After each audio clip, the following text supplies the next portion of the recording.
నమస్తే అండి. నేను వాణి. నా ఛానల్ ఫస్ట్ టైం చూస్తుంటే ప్లీజ్ సబ్స్క్రైబ్ చేసుకోండి. లైక్ చేసి షేర్ చేయండి. స్టోరీ ఎలా ఉందో తప్పకుండా కామెంట్ చేయండి. శేఖర్ ఉద్యోగరీత్యా అమ్మకు దూరంగా ఉన్నాడు. ఆ తల్లికి కొడుకు తన కళ్ళ ముందు ఉండాలి అని కోరిక. కనీసం పండగకైనా కొడుకుని తన కుటుంబంతో రమ్మని ఉత్తరం రాసింది. కానీ కోడలు ఆ ఉత్తరం చూసి భర్తకు చెప్పలేదు. మరి కోడల్లో మార్పు వచ్చిందా? కొడుకు తన తల్లి బాధను అర్థం చేసుకున్నాడా? అందరూ వినాల్సిన కుటుంబ కథ.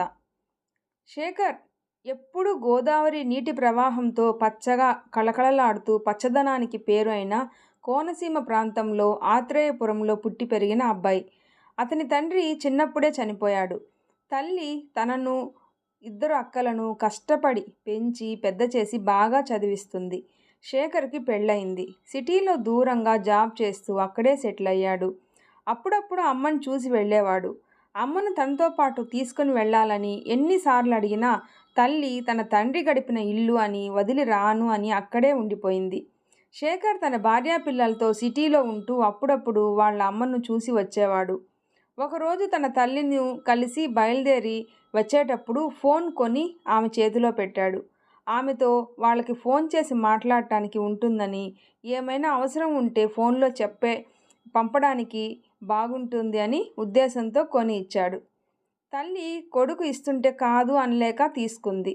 వెళ్లే ముందు కొడుకుకి ఇష్టమైన వంటలు చేసి పెట్టింది. మనవడు మనవరాల కోసం తినడానికి పిండి వంటలు, పూతరేకులు, మామిడి తాండ్రా పెట్టేది. అలా కొడుకు వెళ్ళేటప్పుడు ఆమె దూరం నుండి చూస్తూ, మళ్ళీ ఎప్పుడు వస్తావు శేఖర్? పిల్లల్ని, కోడల్ని అందరినీ ఒక్కసారి చూడాలనుంది. అక్కలు కూడా కుటుంబం మొత్తం కలిసి వచ్చి చాలా రోజులైంది అని బాధపడింది.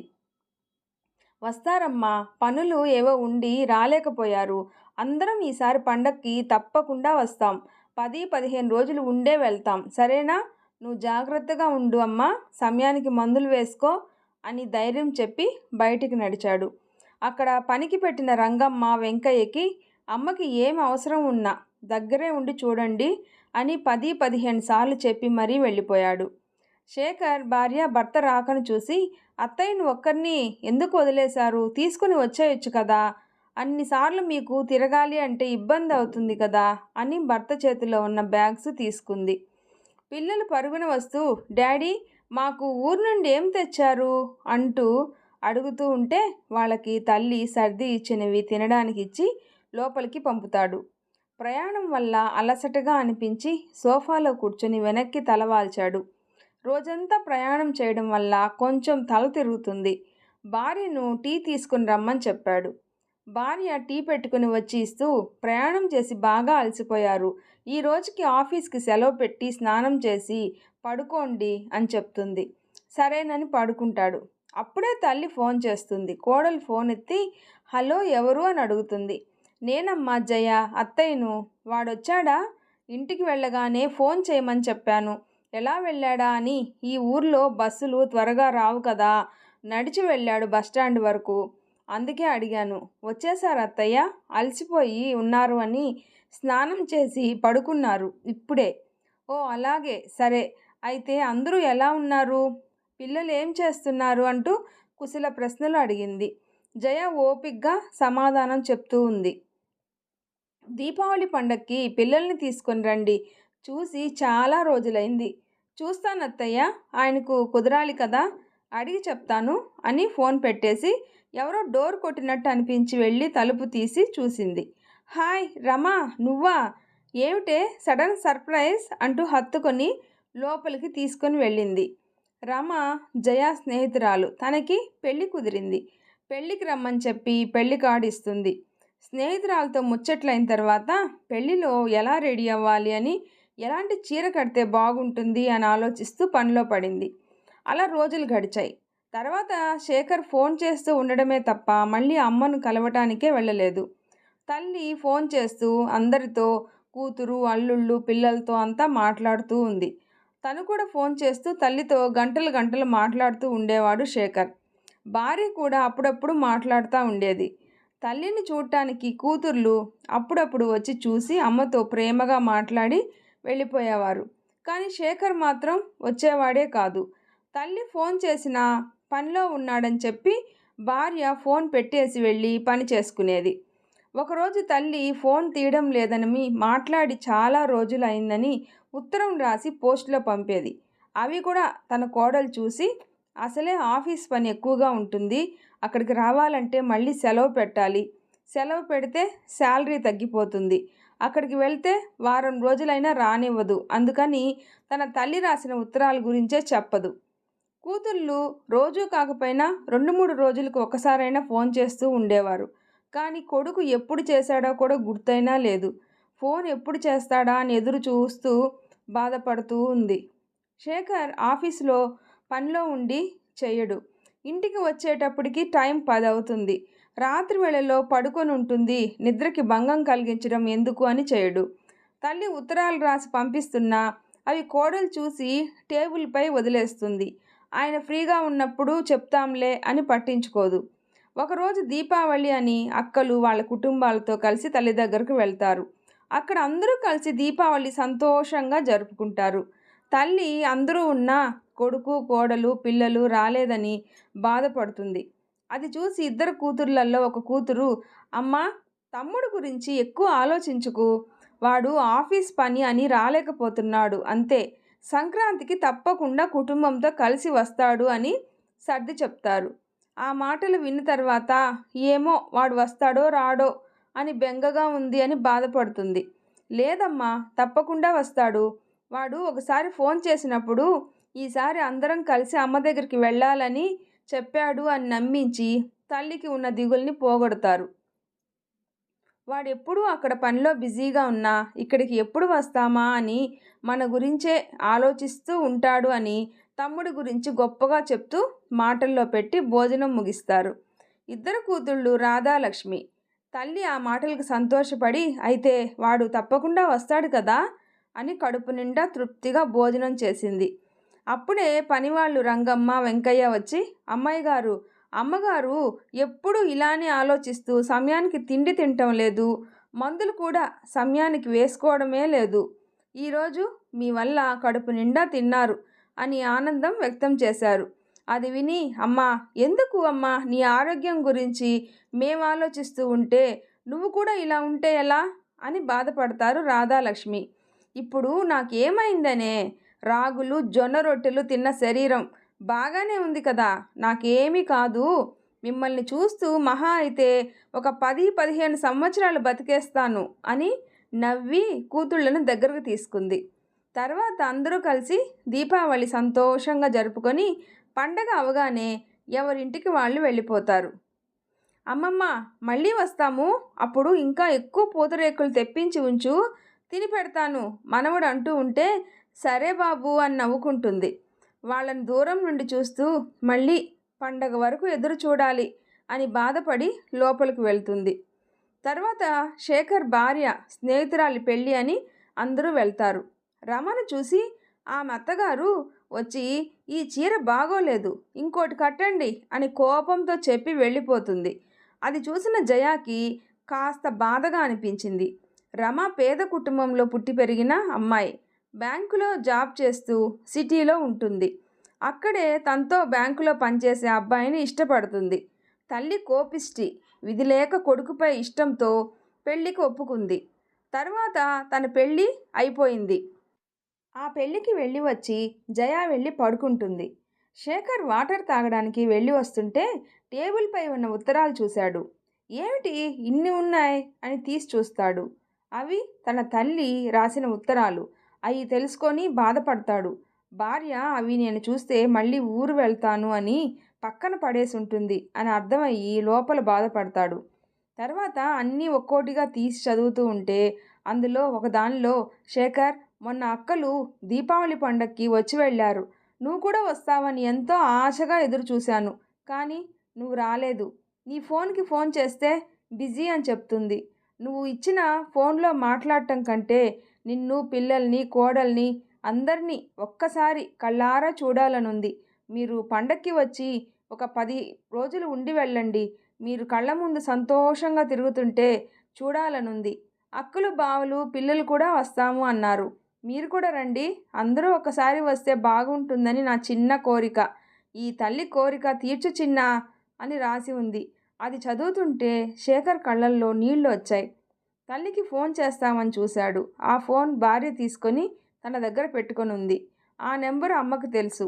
నా కొత్త నెంబర్ తీసుకొని అస్సలు అమ్మకి ఫోనే చేయలేదు. బాధపడి టైం చూశాడు.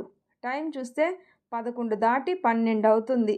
ఇంకా ఈ సమయంలో పడుకొని ఉంటుంది అని ఫోన్ చేయకుండా పడుకొని ఆలోచిస్తూ ఎప్పటికో నిద్రలోకి జారుకున్నాడు.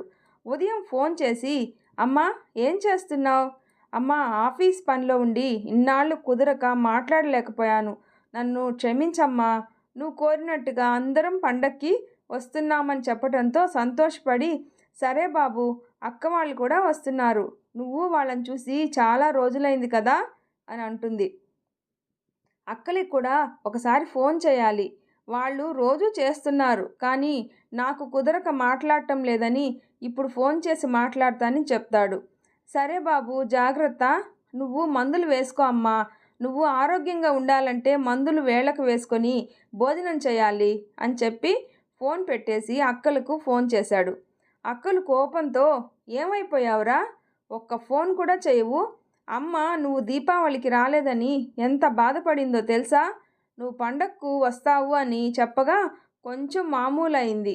అందరితో నవ్వుతూ సంతోషంగా ఉంది అని చెప్పి కోప్పడింది పెద్ద అక్క. తర్వాత చిన్నక్కకు కూడా ఫోన్ చేసి మాట్లాడి అందరూ పండక్కి తప్పకుండా వెళ్ళాలి అనుకొని నిర్ణయించుకొని బయలుదేరడానికి ట్రైన్స్కి టిక్కెట్లు బుక్ చేశాడు. భార్య వచ్చి, ఏమిటి పొద్దున్నే ఫోన్లో బిజీగా ఉన్నారు, ఎవరితో అంటూ అడిగింది కొంచెం గొంతు పెంచి. మా అక్క అమ్మ వాళ్ళతో మాట్లాడుతున్నాను అని చెప్పి, మా అమ్మ అన్నిసార్లు ఫోన్ చేస్తే నాకు ఎందుకు చెప్పలేదు అని నిలదీశాడు. మీరు బిజీగా ఉన్నారు అని చెప్పలేదు, మరి దీపావళికి అమ్మ రమ్మని చెప్పింది, అదెందుకు చెప్పలేదు? ఏమిటి పొద్దున్నే నా మీద పడ్డారు? ఆఫీసులో పని ఎక్కువ ఉందని మీరు బాగా అలసిపోయి వస్తుంటే ఇంకా అక్కడికి ఏం వెళ్తారులే అని చెప్పలేదు అంటూ విసుక్కుంది. ఇంతలో జయ వాళ్ళ ఇంటి నుండి ఫోన్ వస్తుంది. వాళ్ళ అమ్మా నాన్న ఇక్కడికి వస్తున్నామని చెప్తారు. దారిలో ఉన్నామని చెప్తే, అయ్యో అవునా, మాకు రాత్రే చెప్పవచ్చు కదమ్మా. సరే ఎక్కడ ఉన్నారు అని అడిగితే అడ్రస్ చెప్తారు. శేఖర్ వెళ్ళి వాళ్ళని ఇంటికి తీసుకొని వస్తాడు. వాళ్ళ అమ్మా నాన్న లోపలికి వచ్చి కూర్చొని, అల్లుడు, మేము కొన్ని రోజులు ఇక్కడే ఉంటాము అంటూ ప్రాధేయపడినట్టుగా అడిగాడు శేఖర్ మామగారు. అయ్యో అలా అంటారేంటి? ఇది మీ కూతురు ఇల్లు, అంటే మీ ఇల్లే కదా. అలా అనకండి. మీకు ఎన్నాళ్ళు ఉండాలి అనిపిస్తే అన్నాళ్ళు ఉండండి. మీరు ఇక్కడే ఉండిపోతాను అన్నా నాకేమీ ఇబ్బంది లేదు అంటూ స్నానానికి నవ్వుతూ వెళ్ళిపోతాడు. జయ లోపలికి వెళ్ళి టీ పెడుతూ ఉంటే తల్లి వచ్చి, మీ వదిన మేము అక్కడి నుండి ఎప్పుడు వెళ్ళిపోతామా అని చూస్తూ ఉంది. మీ అన్నయ్యను మాటలతో మా ముందే బాధ పెడుతుంది. వాడు మేము అక్కడ ఉండలేము అని అన్నా వినకుండా ఊరి నుండి తీసుకొని వచ్చాడు.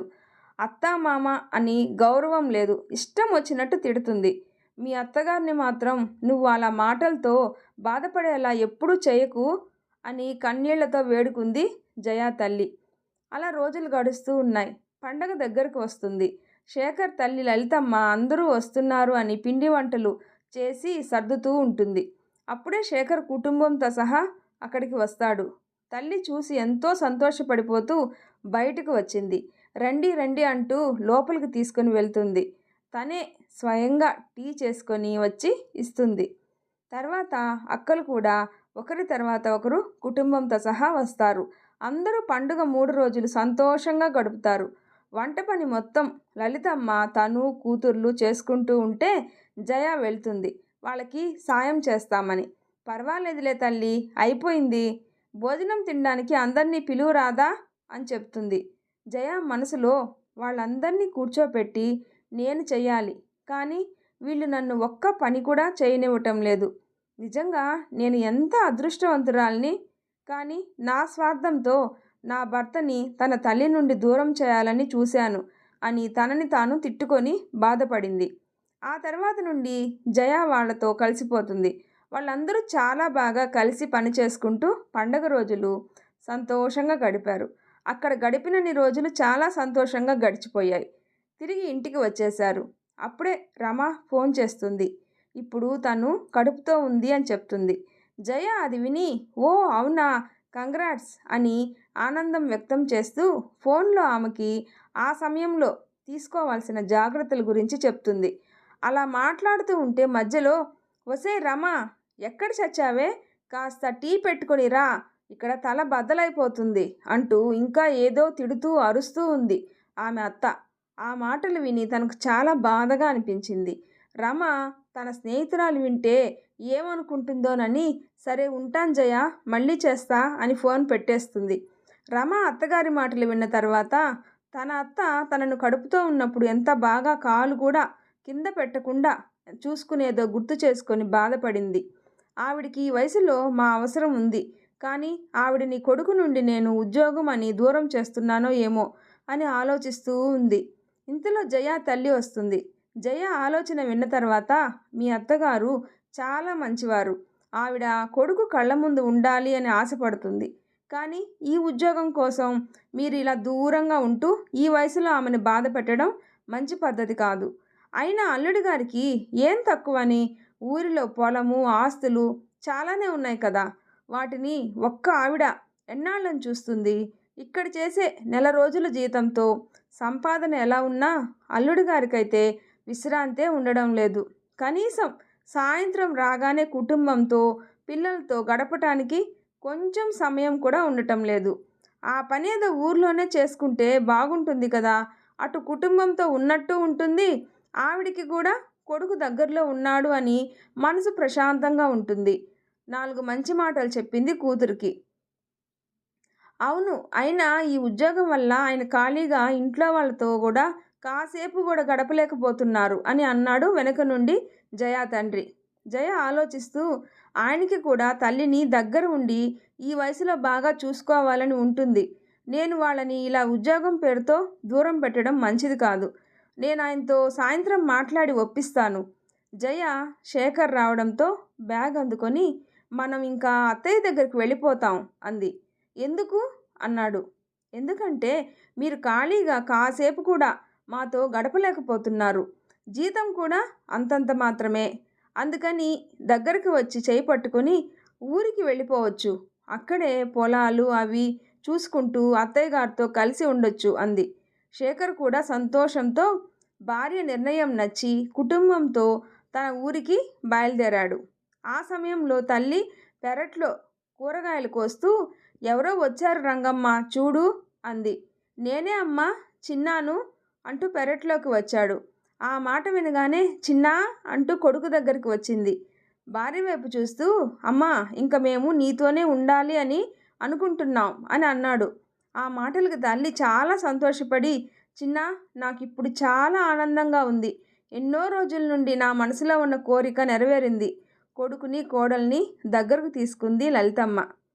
నా వీడియో నచ్చితే ప్లీజ్ లైక్ చేసి షేర్ చేయండి. ఫస్ట్ టైం చూస్తుంటే సబ్స్క్రైబ్ చేసుకోండి. స్టోరీ ఎలా ఉందో తప్పకుండా కామెంట్ చేయండి. Thanks for watching.